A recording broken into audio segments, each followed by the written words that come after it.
আরব জাতিকে আল্লাহ তাআলা ভিন্ন একটি ক্ষমতা অদৃশ্য থাকার ক্ষমতা দান পৃথিবীর জমিনের মধ্যে একটা কাজের উদ্দেশ্যে পাঠিয়েছেন, সেটা হচ্ছে আল্লাহর হুকুম মানা। একটাই কাজ।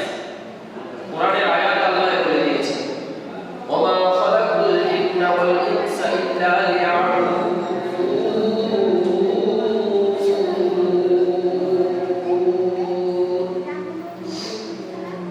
দুনিয়ার জমিনের মধ্যে আল্লাহ তাআলা যত জিন মানুষ, জিন জাতি মানুষ জাতি, জিনের মধ্যে নারী এবং পুরুষ, মানুষের মধ্যে নারী এবং পুরুষ, এই দুই জাতির মধ্যে আল্লাহ তাআলা সবার জন্য হুকুম একটাই করেছেন, সেটা হচ্ছে আল্লাহর হুকুম মানা। আল্লাহর হুকুমের বাইরে গিয়ে যদি মানুষ অন্য কোনো কারো হুকুম মানে, তাহলে তখন আর সে আল্লাহর নৈকট্য, আল্লাহর সান্নিধ্যে থাকে না। যেমনি ভাবে আমরা যদি আমাদের কাজের জন্য কোনো মানুষকে, কোনো জিনিসকে নিয়োগ দিয়ে থাকি, কোনো মানুষকে রেখে থাকি কাজের জন্য, সে যদি আমার কাজ না করে, সে যদি আমার তত্ত্বাবধানে না চলে, সে যদি আমার হুকুম অনুযায়ী না চলে, অন্য কোনো মালিকের হুকুম মানে, অন্য কোনো ব্যক্তির কাজ করে, অন্য কোনো ব্যক্তির সান্নিধ্যে সে থাকে, ঠিক যেমনি ভাবে ওই ব্যক্তি আমার কাজ না করার কারণে সে এখন আর আমার তত্ত্বাবধানে থাকে না, আমার হুকুম না মানার কারণে আমার তত্ত্বাবধানে, আমার আয়াতে সে থাকে না, ঠিক তেমনি ভাবে যখন কোনো মানুষ আল্লাহর হুকুম অনুযায়ী আল্লাহর কাজ করে না, তখন সেও আর আল্লাহর জিম্মাদারিতে থাকে না। তো আল্লাহর জিম্মাদারিতে থাকার জন্য, আল্লাহ হুকুম অনুযায়ী যদি কোনো মানুষ চলতে পারে, তখনই সে আল্লাহর হুকুম, আল্লাহর জিম্মাদারিতে থাকতে পারবে। কিন্তু যখনই আল্লাহর হুকুমের বাইরে চলে যাবে, আল্লাহর জিম্মাদারির বাইরে চলে যাবে, আল্লাহর আদেশের বাইরে চলে যাবে, তখন সে আর আল্লাহর আয়াতে থাকে না, তখন সে চলে যায় শয়তানের অনুগত্যে। বলেন না নাউজুবিল্লাহ। এই কারণে আল্লাহ তাআলা বান্দার জন্য যে হুকুম করেছেন, মানুষ এবং জিন জাতির জন্য, তাদের উভয় জাতির জন্য সর্বপ্রথম কাজ হচ্ছে একটা, সেটা হচ্ছে আল্লাহর হুকুম, আল্লাহর ইবাদত করা, আল্লাহর হুকুম মানা। তাহলে যে রব আমাদেরকে সৃষ্টি করেছেন, ওই রবের একটাই লক্ষ্য, উদ্দেশ্য যে আমরা যেন ওনার হুকুম মানি, ওনার বিধান মানি, ওনার নির্দেশ অনুযায়ী চলি। যদি এর বাইরে কোনো মানুষ আমরা চলি, তাহলে তখনই আমাদের জন্য রয়েছে আল্লাহর আরেকটা বিধান, সেটা হচ্ছে শাস্তি।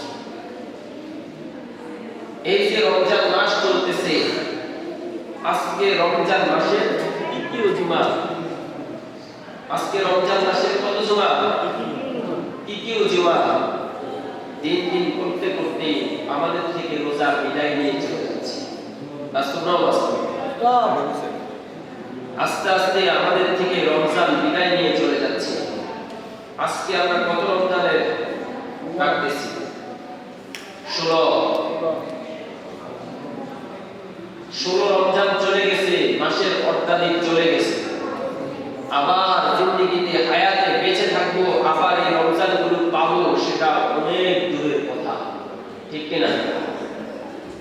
গত রমজানেও অনেক মুসল্লি, অনেক মানুষ আমাদের সাথে ছিল, কিন্তু আজকে তারা নাই। আজকে তারা সবাই পড়ে শুয়ে আছে, আমরা এখন পড়ে আছি। আজকে তাদের রোজা রাখার আর কোনো বিধান নাই, আজকে তাদের জন্য ইতিকাফ করার কোনো বিধান নাই, আজকে তাদের জন্য যাকাত দেওয়ার কোনো বিধান নাই, আজকে তাদের জন্য ফিতরা দেওয়ার কোনো বিধান নাই, আজকে তাদের জন্য আল্লাহর ইবাদত করা, আল্লাহকে সিজদা দেওয়া, আল্লাহর হুকুম মানার কোনো বিধান আর নাই। সব বিধান তাদের জন্য শেষ হয়ে গেছে। এখন শুধু তাদের কর্ম অনুযায়ী ফল পাওয়ার বিধান, ঠিক কিনা? আমার ভাই পর্দার আড়ালের মা ও বোনেরা, সামনে উপবিষ্ট ছিলেন এরা, মুরব্বী বাবারা, ভাইরা, যুবক ভাইরা, সকলের উদ্দেশ্যে বলতেছি, যতদিন পর্যন্ত এই দুনিয়ার জমিনের মধ্যে শ্বাস থাকবে, ততদিন পর্যন্ত এই সুযোগ আছে আল্লাহকে অর্জন করা।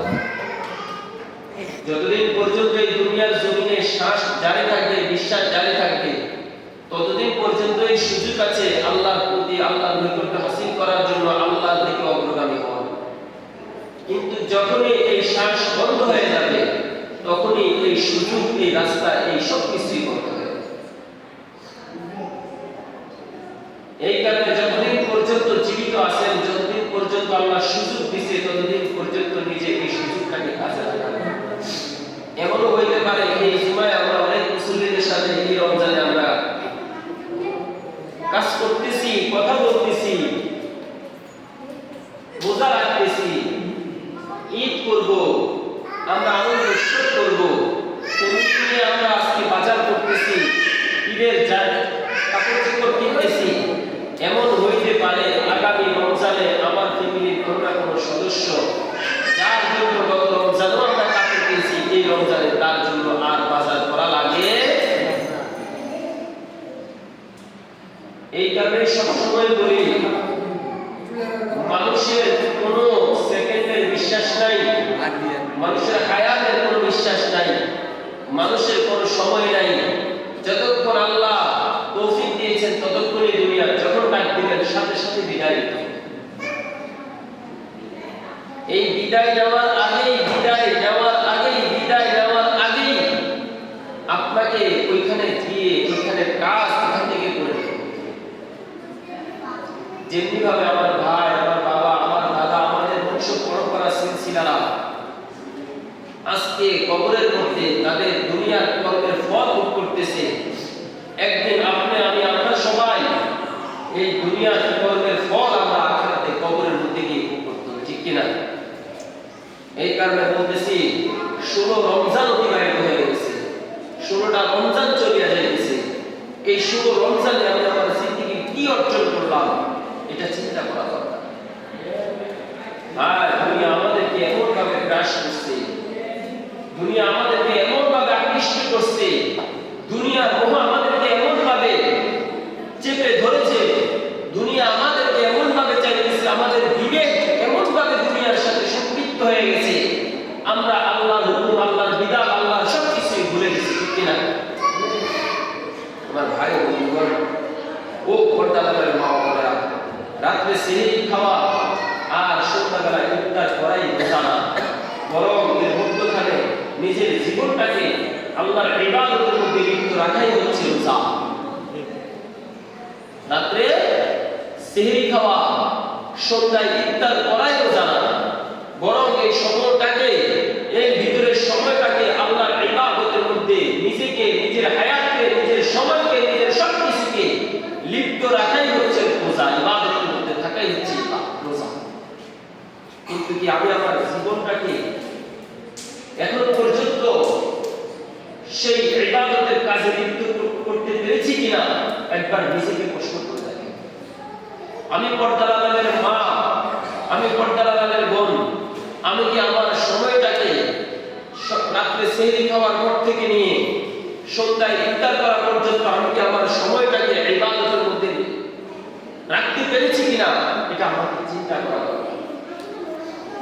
আল্লাহ তাআলা আমার জন্য আল্লাহর ইবাদতের মধ্যে সময় রাখা কত সহজ করে দিয়েছেন।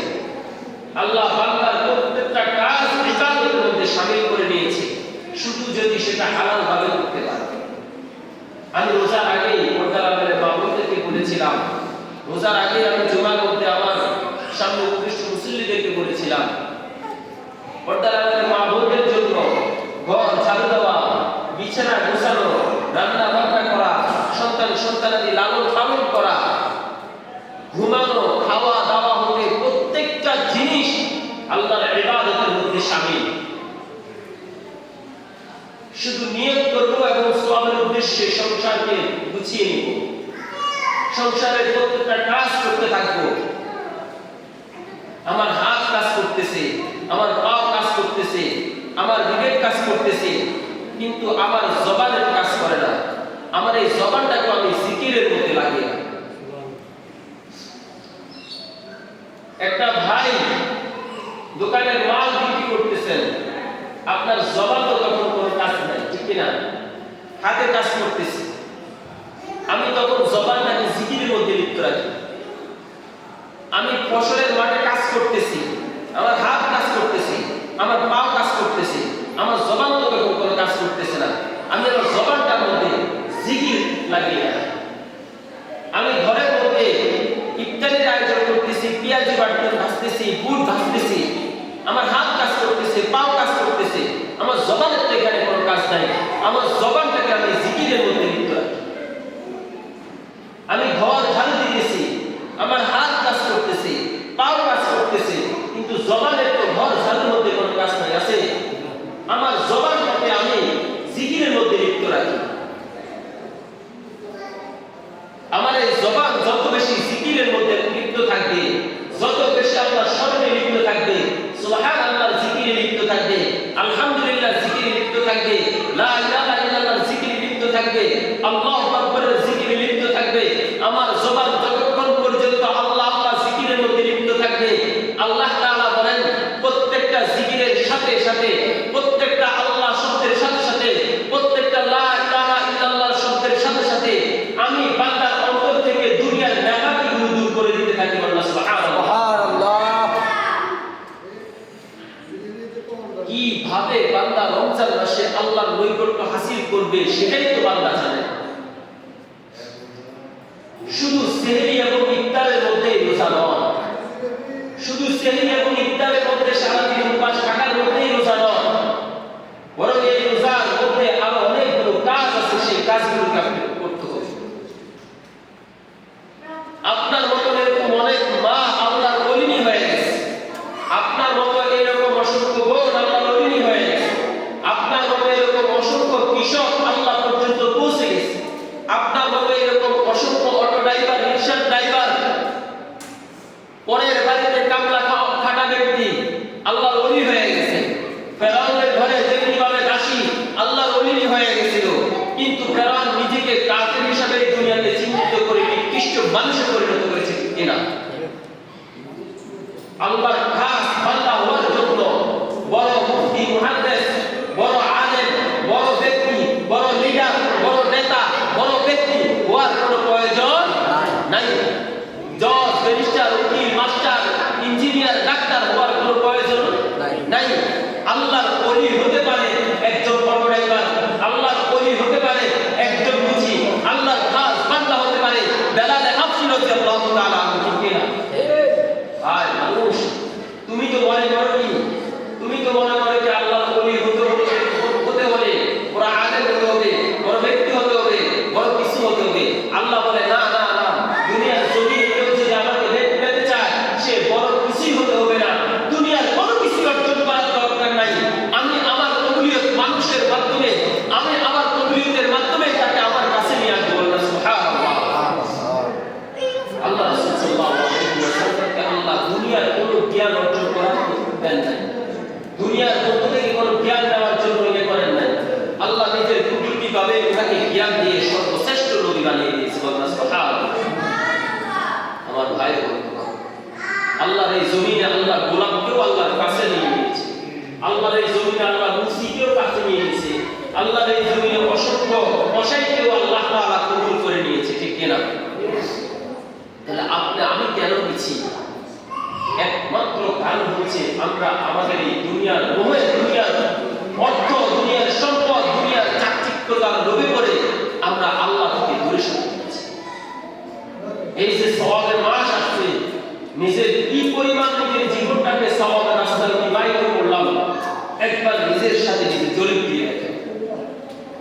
সকাল থেকে নিয়ে শুরু করে সন্ধ্যায় ঘুমানোর আগ পর্যন্ত নিজের জীবনের হায়াতকে রমজান মাসে কতটুকু কাজে লাগালাম, অথচ কত সহজ ইসলামের মধ্যে ইসলামের কাজগুলো করা। আমরা নাফরমানির কাজকে সহজ করে নিয়েছি আর ইসলামের কাজকে কঠিন করে ফেলেছি। ঠিক কিনা?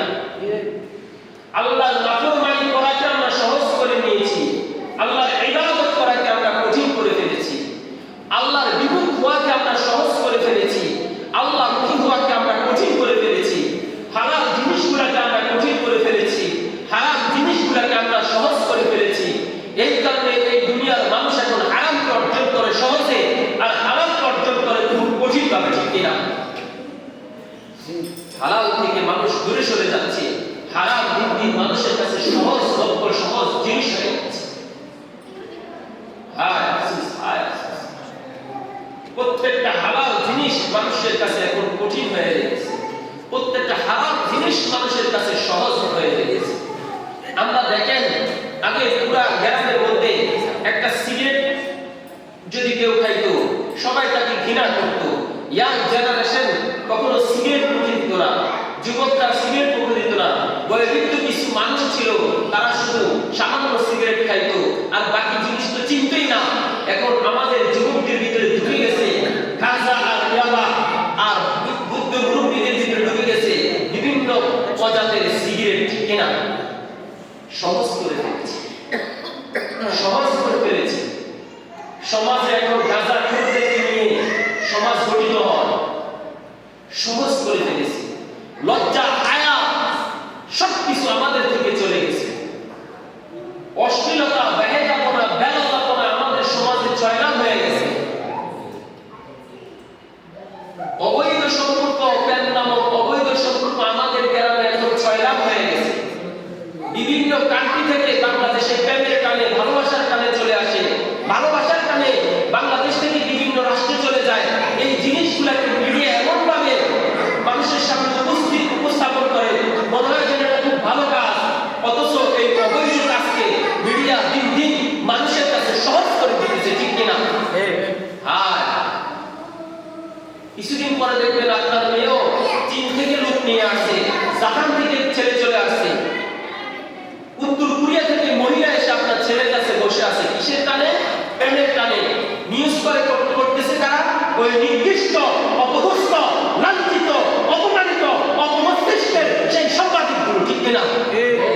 আমাদের যুব সমাজকে নষ্ট করে দিতেছে মিডিয়া। হায়া লজ্জা শরম করতে দুনিয়া সবকিছু করেছে। এই রমজান মাসে সেই পরিমাণ বাংলাদেশের রমজান মাসে দর্শনের শিকার হয়েছে, এগুলোকে মিডিয়ারা সামনে আনতেছে। কিছুদিন আগে আমাদের এই যে চট্টগ্রাম পাহাড়ি অঞ্চলগুলোতে সীতাকুণ্ডের মধ্যে ছোট বাচ্চা মেয়েকে দর্শন করে গলা কাটা অবস্থায় গলা কেটে ছেড়ে দিয়েছে। মেয়ে গলা কাটা মেয়েটা ছোট্ট বাচ্চা 7 বছরের মেয়েটা গলায় হাত দিয়ে হাঁটতেছে সীতাকুণ্ডের পাহাড়ে। কিছুদিন আগে মেয়েটা মারা গেছে। বাংলাদেশের মানুষ হাইওয়ান জানোয়ারের চাইতে নিকৃষ্ট হয়ে গেছে।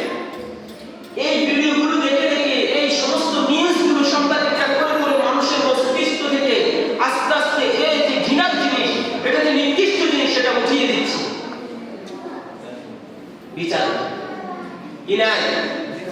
বিচার না হওয়ার কারণে এই জিনিসগুলো মানুষের কাছে সহজ হয়ে যাচ্ছে।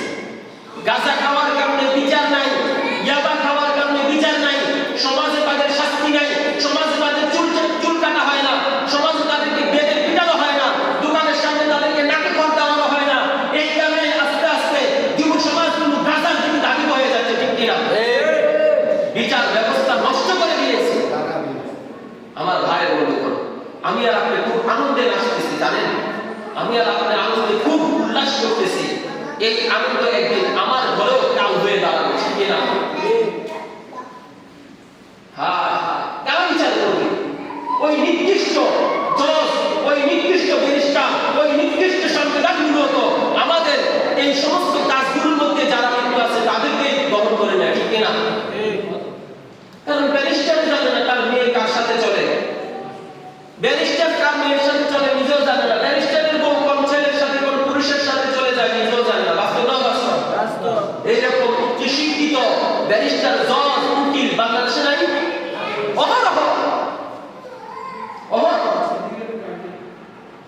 মন্ত্রী মিনিস্টাররা আমাদের সামনে খুব ভালো অবস্থায় আসে সরকাররা, কিন্তু তাদের কন্যারা নাইট ক্লাবে গিয়ে উলঙ্গ অবস্থায় নাচানাচি করে, করে না করে না?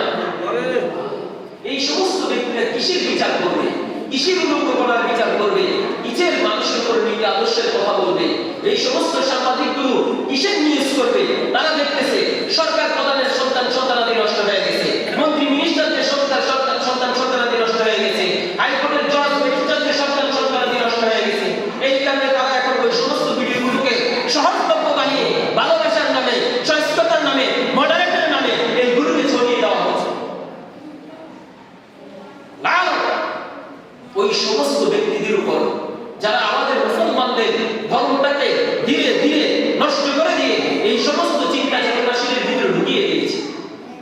আল্লাহ হেফাজত করে সকলে আমিন। এই রমজান মাস ইবাদতের মাস, ইবাদতমুখী হওয়া দরকার। এই রমজান মাস আল্লাহকে পাওয়ার মাস, আল্লাহমুখী হওয়া দরকার। এই রমজান মাস ইসলামকে বিজয় করার মাস, ইসলামমুখী হওয়া দরকার। এই রমজান মাস আত্মশুদ্ধির মাস, আত্মশুদ্ধির মুখে আসা দরকার। পর্দার আড়ালের মা বোনেরা, আপনাদেরকে উদ্দেশ্য করে বলতে চাই, নিজের বস্তু ফেলাবার আগে নিজের সন্তানাকে, নিজেদেরকে আল্লাহ এবং আল্লাহর রাস্তায় গঠন করে নিন। আমি মাত্র একটা পন্থা দেখিয়ে দিয়ে যাই, বেশি বেশি জিকির করেন, বেশি বেশি জিকির করেন, বেশি বেশি জিকির করেন, ইনশাআল্লাহ কলবের মধ্যে পরিবর্তন আসবে। আর ইসলামের আদর্শগুলো মানার মধ্যে মজা আসবে, স্বাদ আসবে, ভালো লাগবে, আল্লাহমুখী হতে সহজ হয়ে যাবে। মানে এমন এক নিকৃষ্ট জামানায় এসে পৌঁছাইছি। আমার এক উস্তাদ যাত্রাবাড়ি শাহেখ আল্লামা মাহমুদুল হাসান সাহেব বলতেন, যিনি আল হাইয়াতুল উলিয়ার জামিয়াতুল কওমিয়া মাদ্রাসার বর্তমান চেয়ারম্যান, উনি বলতেন, আল্লাহ এমন এক জামানায় পাঠাইছে, মানুষকে কি বলবো আর কি বুঝাবো নিজেও অনেক সময় জিনিস পাই না। এমন এক সময় আল্লাহ আমাকে পাঠাইছে, নিজের ঈমান রক্ষা করাই কষ্ট হয়ে যেতেছে। মানুষের ঈমান কিভাবে, মানুষকে কিভাবে রাস্তা দেয়। মসজিদ থেকে বের হয়ে যাওয়ার পর থেকে শুরু হয় গুনাহ, মসজিদের দরজা থেকে বের হয়েই শুরু হয়ে যায় গুনাহ। শুধু কি মসজিদের দরজা থেকে বের হওয়া লাগে, এখন মসজিদের ভিতরেও গুনার কাজ চলে, ঠিক কিনা? ইবাদত কোথায় করতে? শুধু কি মসজিদ, আল্লাহর কাবা ঘরেও এখন গুনাহ চলে। আল্লাহর কাবা ঘরে যায় হজ করার জন্য, সেখানে গিয়ে সেলফি, সেখানে গিয়ে ছবি। অথচ আল্লাহ রাসূল সাল্লাল্লাহু আলাইহি ওয়াসাল্লাম কি বলেছেন? বিনা কারণে, বিনা প্রয়োজনে যদি কোনো মানুষ ছবি উঠায়, আল্লাহ তাআলা সেটার মধ্যে গুনাহ লিখে রাখেন। নাউযুবিল্লাহ। হজ করতেছি, সেখানেও কোথায় কি কথা বলবো? ইবাদত, আল্লাহর হুকুম মানুষের থেকে পুরাই দূরে সরে গেছে, মানুষ আল্লাহর হুকুম থেকে সরে গেছে। আর মুসলমানের মুসলমানিত্ব নষ্ট হয়ে গেছে। আল্লাহ তাআলা আমাদেরকে এখন আর শেষ পন্থা, সেই খোরাসানের বাহিনী ছাড়া আমি আর এখন আর কিছুই দেখি। সেই কালো পতাকা বাহিনী, কালিমা পরিচিত সেই কালো পতাকা বাহিনী খোরাসানবাসীর আগমন ছাড়া এই মুসলমানের জন্য এখন আর কোনো কিছুই নাই। এই যে পৃথিবীর জমিনে এখন ইরান আর ইসরায়েল, আমেরিকা যুদ্ধ চলতেছে, খেয়াল করে দেখছেন? ইরান কোন রাষ্ট্রগুলোর মধ্যে আগে আক্রমণ করা লাগছে? মুসলমান কান্ট্রিগুলোতে। কেন? কারণ তারা আমেরিকার দাসে পরিণত হয়ে গেছে। যে রাষ্ট্রগুলোতে আমেরিকা আসার কথা না, যে রাষ্ট্রগুলোতে ইহুদিদের ঢাকে হওয়ার কথা না, যে রাষ্ট্রগুলোতে ইহুদিরা পা রাখার কথা না, সেই রাষ্ট্রগুলোতে ইহুদিরা, খ্রিস্টানরা, নাসারারা আমেরিকা এবং ইসরায়েল নিজেদের ঢাকে বানায় আছে। আমাদের অস্ত্রগুলো আমাদের কাছেই এখন ব্যয় করা হচ্ছে, ঠিক কিনা? অথচ যতগুলো অস্ত্র এই সমস্ত কাজে ব্যয় করা হয়েছে, ততগুলো অস্ত্রকে ব্যয় করার কথা ছিল সেই নির্দিষ্ট জাতি ইহুদির জন্য, ঠিক কিনা? আমরা আমাদের ইসলাম ধর্মটাকেই ভুলে গেছি। আমরা ধর্ম বলতে বুঝি মসজিদের এখন শুধু ইমাম সাহেব যিনি আছেন, মাদ্রাসার যে হুজুর আছে, ওনার কাছে ধর্ম, আর সব ধর্মের বাইরে। আর হুজুর আর ইমাম সাহেব বুঝে আমার কিছু করার নাই, আমি নিজেও মানুষের সাথে তাল মিলিয়ে চলতে হবে। কারণ আজকে ওর বিরুদ্ধে কথা গেলে কালকে আমার মসজিদের মিম্বার মসজিদের বাইরে থাকে। আজকে মসজিদের সম্মতিতে দাঁড়ায় জিজ্ঞাসা করলে, তোমার সুন্নত কই, তোমার দাড়ি কই, তোমার স্ত্রী পর্দা কেন করে না, তোমার মেয়ে কেন পর্দা করে না, তোমার স্ত্রী কেন জোরে কথা বলে, তুমি কেন হালাল খাও না, তুমি কেন হালাল পন্থায় চলো না, তুমি কেন হালাল রাস্তায় উপার্জন করো না? মসজিদের সভাপতি সেক্রেটারিদের দায়িত্বশীলকে যদি দাঁড়া করায় কথা জিজ্ঞাসা করা হয়, মসজিদের সভাপতি সেক্রেটারি কালকে আমার চেয়ার টেবিল সরকার মসজিদে বাস্তব অসত্য কথা বলছি। এর চাইতে বড় জিনিস হচ্ছে আমার মতের বিরোধী বাইবেলের শেষটা। অথচ আল্লাহ রাসূল সাল্লাল্লাহু আলাইহি ওয়াসাল্লাম সাহাবায়ে কেরামকে এরকম অসংখ্য পরামর্শ দিয়েছেন, যে পরামর্শগুলো সাহাবায়ে কেরামদের বিরুদ্ধে গেছে। হয় না এরকম?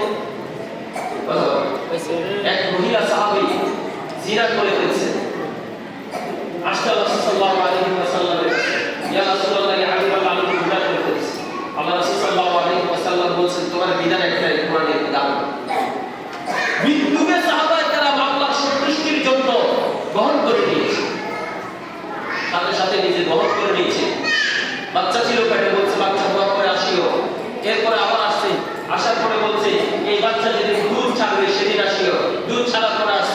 এরপর বলছে এবার চাঁদকে বড় হোক, এরপর আসিও, এরপর আসার পরে রজনীর বিধান লাগানো হয়েছে। সে কেউ জিনিসটাকে খুশিতে গ্রহণ করছে, কারণ অস্থায়ী দুনিয়া চিরস্থায়ী চিন্তা চেতনার চাইতে অস্থায়ী দুনিয়াকে অস্থায়ী বানিয়ে চিরস্থায়ী দুনিয়াকে নিজের জন্য কবুল করে নিয়েছে।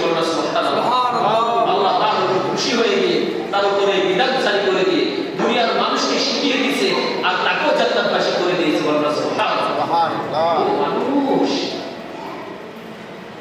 বেকুবি এক মস্তিষ্ক নিয়ে নিকৃষ্ট চিন্তা চেতনা নিয়ে আমরা এখন দুনিয়ার জমিনে বসবাস করি। নিকৃষ্ট চিন্তা চেতনা, আমাদের মুসলমানরা বিক্রি হয়ে যায় ইহুদি নাসারাদের কাছে, আমাদের মুসলমানদের মস্তিষ্ক বিক্রি হয়ে যায় খ্রিস্টানদের কাছে, আমাদের মুসলমানরা বিক্রি হয়ে যায় আমেরিকার কাছে। বাস্তব না বাস্তব? আল্লাহ আমাদের বাংলাদেশকে মাফ করে গেছে। যদি বাংলাদেশে ঘাঁটি হইতো তাহলে আজকে আমরা বাংলাদেশকেও আল্লাহ মাফ করে গেছে। হাফেজদের দেশ, মসজিদের দেশ, আলেমদের দেশ, ওলিদের দেশ, প্রতিদিন রাত্রে গভীর রাতে তাহাজ্জুদের নামাজের বিছানায় হাজারো লক্ষ কোটি আলেম ওলামায়ে কেরামের সেজদার চোখের পানির দেশ এই বাংলাদেশ। ঠিক কিনা? যত বড় বড় বিপদ আসে, আসার আগে এই ছোট্ট মানচিত্রটাকে আল্লাহ তাআলা কোন না কোন কৌশলে হেফাজত করে নেন। আমিন।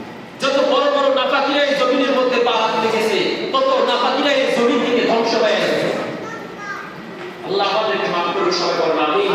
আল্লাহ আমরা বুঝি না, আল্লাহ আমরা জানি না, অবুঝ বান্দা আপনার আপনার রহমত দ্বারা আমাদের এই অবুঝ মানুষগুলোকে বেষ্টন করে রাখিয়ে বলবেন আমিন। আমার ভাই বন্ধুগণ, ইবাদতের মাস রমজান মাস, আমি আপনাদের কাছে অনুরোধ করে যাই এই রমজান মাসটাকে কাজে লাগান। 2 দিন পরে ইতিকাফে ঢুকতে হবে, একদিন পরে কি ইতিকাফে ঢুকতে হবে, ইতিকাফের জন্য প্রস্তুত হন। এটা আমি আপনাদের কাছে অনুরোধ করতেছি। আমি তো সর্বপ্রথম যেটা বলবো, মসজিদে যারা দায়িত্ব বেশি আছে, 1 নাম্বার মসজিদে যারা কি আছে দায়িত্বশীল আছে, সভাপতি, সেক্রেটারি, কেশিয়ার, এই জাতীয় যারা আছে, ওদের যদি কোনো বাইরে কাজ না থাকে আগে তারা জমে যাওয়া দরকার। আল্লাহ রাসূল সাল্লাল্লাহু আলাইহি ওয়াসাল্লাম ইসলাম ধর্মের লিডার ছিলেন না ছিলেন না? মসজিদের ইমাম ছিলেন না ছিলেন না? ছিল। আল্লাহ রাসূল সাল্লাল্লাহু আলাইহি ওয়াসাল্লাম মসজিদের সবকিছু রাষ্ট্র ব্যবস্থা সাল্লাল্লাহু আলাইহি সাল্লাম চালাইছেন, সংসার চালাইছেন, নিজের সন্তানাদি চালাইছেন, পুরা বিশ্ববাসীকে নেতৃত্ব দিয়েছে মসজিদের ভিতরে ঢুকে। বাস্তব হুজুর করিম সাল্লাল্লাহু আলাইহি ওয়াসাল্লাম সবসময় ইতিকাফ করেছেন, যখনই ইতিকাফের অবস্থান করেছেন। এই কারণে আমি বলতে চাই তোমার ভাই বন্ধুগণ, আল্লাহ যদি তৌফিক দান করেন আপনাদের এই মসজিদে ইতিকাফে ঢুকে যান, ইতিকাফে বসেন। ইতিকাফের অসংখ্য ফজিলত, যদি একজনও ইতিকাফে না বসে এই পুরা গুনার বোঝা এই এলাকার বালের গতি নিয়ে বৃদ্ধ পর্যন্ত বালের পর থেকে যত মানুষ থাকবে সবাই এটা গুনার বোঝা নিতে হবে।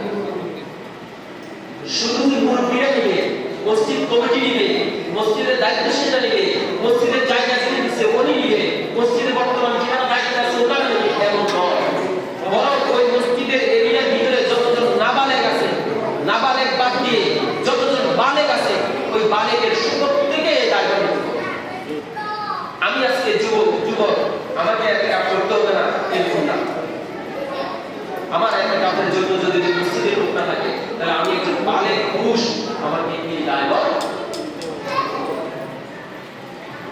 বলে বুঝাইতে পারছি। এই কারণে নিজেদেরকে সর্বোচ্চ চেষ্টা করুন ইতিকাফের ভিতরে জড়িয়ে নেওয়ার জন্য। আল্লাহ তাআলা আমাদের সবাইকে তৌফিক দান করুন, আমিন।